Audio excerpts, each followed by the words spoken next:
America's children and teenagers spend tremendous amount of time on the internet, and never more than during the coronavirus pandemic. With families at home so much, people ordered food, got news, and engaged with family and friends online. Youngsters whose schools closed relied on YouTube for educational videos, attended virtual classes on Zoom and Google Classroom, and flocked to TikTok, Snapchat, and Instagram for entertainment and social interaction. This constant digital immersion has a serious health downside, however, because the nation's youth have been exposed to a steady flow of marketing for fast foods, soft drinks, and other unhealthy products. Today, we'll be discussing a new report from the Center for Digital Democracy entitled Big Food, Big Tech, and the Global Childhood Obesity Pandemic. Welcome to the Leading Voices in Food podcast series. I'm Kelly Brownell, Director of the World Food Policy Center at Duke University. Our guests today are Jeff Chester, Executive Director of the Center for Digital Democracy, and Senior Strategist Kathryn Montgomery. Both are dogged in their work on this topic, and in my mind, are true pioneers. So Jeff and Kathy, thanks so much for joining us. Thank you, Kelly. Thank you. So Jeff, let's begin with you. Before we dig into the nuts and bolts of the report, could you explain to our listeners the role that data play in online food and beverage marketing to children? What kinds of data are the companies collecting and how? Well, today, you no longer can separate marketing and advertising from data collection, data analytics, and data use. Whether you're online doing any of the activities you just mentioned that kids were doing during the pandemic, or you go to the grocery store, use your loyalty card, go to the gas station, even pass a billboard. Data about you is increasingly being collected. Everything you do, everywhere you go, and not only you, but what your family does and what your friends do and what your community does. All that is now collected and harvested, so personalized advertising can be delivered to you, regardless of where you are and what you're doing. And food and beverage companies have been in the forefront, taking advantage of all this data to push very unhealthy food marketing to children and teens. So, Jeff, you painted this picture of a lot of data being collected and a lot of people, and so I'm assuming this applies to children as well as teenagers when they're visiting the internet, that their data are being harvested, and that gets used to market things specifically to them. So is that correct? It works a number of ways. Even though there is a children's privacy law that supposedly limits the amount of data that's going to be collected on children under 13, in fact, companies collect huge amounts of data. They violate the law on children, and certainly teens are easily accessible by the data companies. But it's not just personal data. It's data about their families. So, for example, the companies now know what mom and dad buy at the grocery store, or the commercials even that the kids watch at home, for example, when they're doing streaming video or just regular television. So all that data is compiled. Let's talk about family data in addition to personal children's data that's used to target advertising to that. What's important in the report is that today the food and beverage companies have become kind of Googles and Facebooks. The food and beverage companies are now leading data companies as well, which illustrates how much they value and understand the role that data plays in targeting audiences today, not just in the United States, but throughout the world. Well, it's a very concerning picture, especially given that there's a law meant to protect this population that's being violated. So we'll come back a little bit later and talk about what might be done. But Kathy, how has the COVID-19 pandemic impacted the way children and teens are being exposed to this food and beverage advertising in the digital world? First of all, we know that children are already online in huge numbers and that they're living their lives in this digital environment. They're conducting their friendships. They're interacting with people all over the world, using their mobile phones constantly. They're already in this digital ecosystem, as the industry likes to call it, 24/7. With the pandemic, that was intensified. These young people were on in greater numbers for a multiplicity of purposes. So they were perfect targets. They were in the crosshairs of the food industry and the tech industry constantly. And particularly for Black and brown kids, this raises a lot of serious issues. And we also see some important intersections between the COVID-19 pandemic and the obesity pandemic, which is really one reason why we wrote this report. We wanted to have people understand how these two global pandemics are connected, and that many of the young people who have been most at risk for COVID-19 have been those who suffer from childhood obesity and the related illnesses to that condition, like diabetes, etc. These young people suffered from COVID and were more inclined to be very sick and sometimes die from it in greater numbers than other young people. And then at the same time, we have this huge pandemic of obesity that unfortunately in the U.S. has fallen off of the public radar. That's another reason why we wanted to raise this issue and let people know about it. But in terms of Black and brown youth, they are really in the crosshairs of the food industry. They're more avid users of digital media. They're on the gaming platforms in greater numbers. They're fully immersed and they're trendsetters for other young people. And the food companies have enlisted some of the icons of pop culture from these communities to promote some of the unhealthiest food you can imagine, from fast food to sugar-sweetened beverages, and to do it through games, mobile technologies, every possible digital venue. So let's talk just a little bit more about that, if you wouldn't mind, Kathy. So, one might think that on the internet, kids are just going to be seeing ads that they would have seen if they were watching TV. It would be similar things. They'd be seeing a sugar beverage company advertising its products with some athlete or some music celebrity or something. But you're painting a picture that's a little more serious than that. If there are clever things that are done, it comes in different forms on the internet that can be especially hard to note as advertising. Can you tell us a little bit more about that? For a lot of people who, as you say, might have an understanding of commercials on television, which we all can see and we can all get outraged about, but it doesn't work that way on the internet. The brands are really woven intricately into the inner relationships that young people have with digital culture. In gaming, for example, you see brands woven into the so-called gameplay. It's done in a way that is personalized to each game player. They can crop up in the middle of a particular part of the game. They can be offered as rewards or ways to enhance your character's ability to fight a battle, for example. Or in some cases, like with one of the Wendy's campaigns, they've created entire games based on that spokes character. So that's one example. And the other thing is that there's a lot of influencer marketing in this environment where influencers on social media will promote a brand to all their followers. And it doesn't look like advertising. It looks like recommendations, and it may be even more subtle than that. And unlike the commercials that many of us have grown up with, digital advertising is different. First place, it learns about you.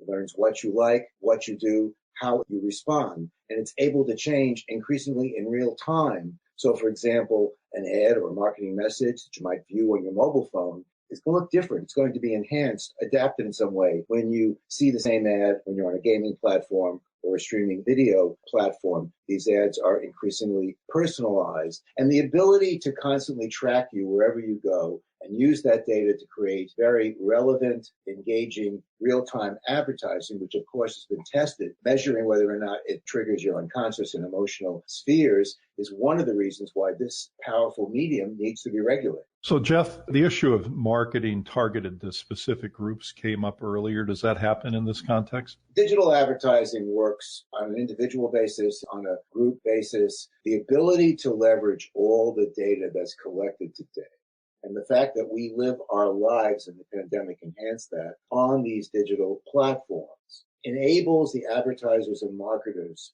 to create vast numbers of targeting categories, and also to understand that even if you don't buy, let's say, junk food product X, that because of the habits of others who may have the same interest as you, but who do buy a junk product X, you're a potential target. And then they can then focus on you, even if you've never shown any interest in this particular food product. So there's just an ever-growing number of ways to leverage data to push unhealthy products to young people that we've ever witnessed. So I'm imagining that both the sheer amount of such marketing is of great concern, but also the fact that it's so precisely targeted and data are being used so effectively in this context probably gives the companies much more punch for every dollar they spend or every minute they have of your attention. So this is especially concerning.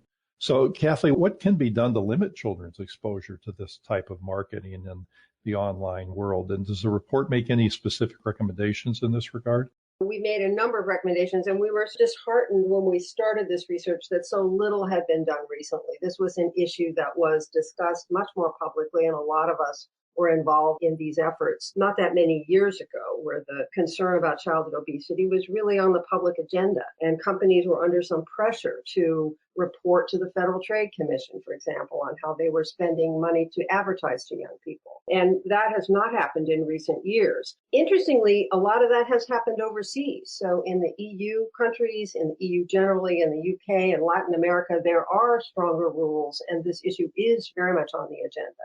These are also global companies. So one of the things we've done in this report is to inform people about what's going on globally and to see how we need to look at U.S. policy in the context of the global trends and the rising concerns in other countries about this issue. We have a long list of things that we recommend to policymakers and to companies. We think that the tech companies, for example, have some responsibilities, and they've not stepped up to the plate on these issues. They play a major role here in the way they set up systems to facilitate and enhance this kind of marketing, in the same way they did with the election and what we learned from controversies over the Cambridge Analytica scandal, for example. So companies can do things to restrict what marketers can do on their site. So, for example, we're very concerned that we need to do more to protect adolescents. They're very vulnerable to this kind of marketing.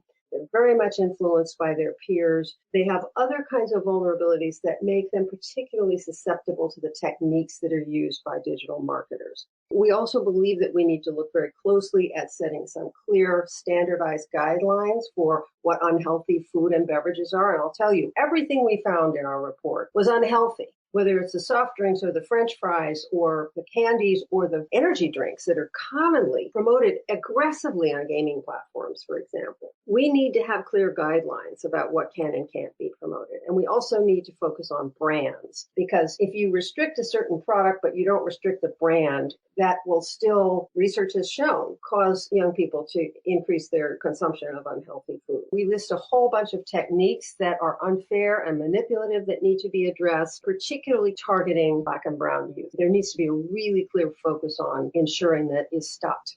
So I'd like to ask Jeff in just a moment about some more of the policy implications for this and what might be feasible and effective in the context of what government can do. But Kathy, let me ask you one additional question. I know the food industry has for a number of years said government doesn't need to regulate us because we'll regulate ourselves. And they set up the Children's Food and Beverage Advertising Initiative, which was an industry-sponsored organization that was supposed to protect children from the marketing of unhealthy food. What happened to that? And why isn't that enough? First of all, they made sure that they only set up self-regulatory guidelines that apply to children under 12, not even 12 and under. So they've done nothing about adolescents at all. And they've been adamant about not wanting to do anything in terms of protecting adolescents. Most of the provisions focus on television. A few deal with digital, but not in a really adequate way. And generally what we see is there's no enforcement. There's no oversight. So if you look at the techniques, you'll see that really these marketers are getting away with murder. And that's why the public health community and people who are concerned about public health and especially obesity need to start focusing on the food and beverage companies as well as the platforms like Google and Facebook and TikTok, Snapchat, because they are responsible for unleashing all these techniques which we catalog. And until the industry feels the pressure, hopefully from regulators, then these self-regulatory regimes will not in fact respond. What we found is not a secret. This is all known. And yet the people who are supposed to protect our nation's youth from this unhealthy food marketing simply have their heads purposely stuck in the digital sand. So, Jeff, are you any more optimistic that the social media platforms will have more effective self-regulation than the food companies did? We're moving to a period of regulation. I think that the days of self-regulation are over. We have an unprecedented opportunity with the Federal Trade Commission now. President Biden has appointed someone who might be the most progressive champion of consumers and children and public health that we've had in decades. Her name is Lina Khan from Columbia University. She just took over a few weeks ago. And we're seeing really a major overhaul in how the Federal Trade Commission, which has the power to examine the data practices and the marketing practices, especially when it comes to the children and young people, we have a real opportunity to have the FTC act in this regard. In Congress, there is bipartisan interest to strengthen the rules that protect both young people and teens from a number of these data collection practices, which would have a direct impact on the ability of the companies to advertise and market junk food to them. And we're very hopeful Right now, we're on a path to try to rein in the power of big food and big tech, but it's certainly going to be an uphill battle. Too few people understand that the battlefield to protect young people's health in terms of obesity is really online. It's nice to hear your optimism that the FTC is one possible avenue for change. Are there other policy routes that might be effective? For example, can the states do anything on this level? You're absolutely correct, Kelly. The state attorney generals are taking leading position in trying to break up Facebook and Google and Amazon. Clearly can and should play a role. The state of Ohio Attorney General, a Republican, has proposed that Google, in essence, be declared a public utility, which would allow all kinds of regulation in state to protect the consumers, to protect the public. So, yes, there's also opportunities at the state level and even perhaps at the municipal level in terms of the regulation of broadband, for example, or wireless communications. Question is there enough capacity and interest and, frankly, support within the public health advocacy and professional scholarly community to start doing some of these things? Because there's really just only a tiny handful of organizations working on this, and it's still, frankly, very underappreciated. Well, thank you so much. So, Jeff and Kathy, I've long admired how hard you work on this topic, how passionate you are about it, how good you are about documenting the pathways through which this advertising occurs. But you don't stop there, and you work really hard on precise methods for what might be done. So you really see the whole picture as very few people do. So thank you so much for your hard work on this, for being such effective spokespeople for it, and of course for joining us today on the podcast. It's been a pleasure having you. Well, thank you very much. So our guest today from the Center for Digital Democracy are Executive Director Jeff Chester and Senior Strategist Kathryn Montgomery. The report we've been discussing today is entitled Big Food, Big Tech, and the Global Childhood Obesity Pandemic. You can find it online. If you'd like to subscribe to the Leading Voices in Food podcast series, you can find it on Apple Podcasts, Google Play, or your favorite podcast app. Podcasts and transcripts are also available on the website of the Duke World Food Policy Center. This is Kelly Brownell.